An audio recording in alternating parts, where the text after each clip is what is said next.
వద్దాం. రోజులాగానే ఈ రోజు కూడా మబ్బులు చూసుకోవచ్చు, చాలా కర్రగా ఉన్నాయి. మినుగైతే అయిపోయింది కానీ వర్షం అయితే పడట్లేదు, వాన అయితే పడట్లేదు. కానీ రైతులు మాత్రం పంట వేశారు. పంట పండుతుందా ఎండుతుందా మీరే చెప్పాలి ఫ్రెండ్స్. ఈ వర్షాకాలం రైతులను ఏం చేస్తుందో అడిగి తెలుసుకుందాం. మన పక్కనున్న ఇద్దరు రైతులను అడిగి తెలుసుకుందాం. ముందుగా మన దగ్గర ఉన్న బాలు రైతుని అడుగుదాం.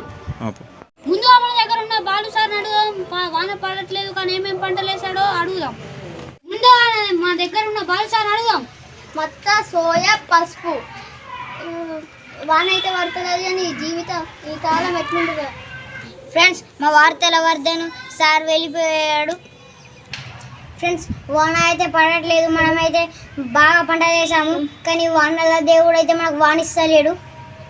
ఎలా పండుతాయేమో ఫ్రెండ్స్. వాన పడాలని దేవుణ్ణి కోరుకుంటున్నాము. ఇట్లు మీ వార్తల వర్ధన్ న్యూస్.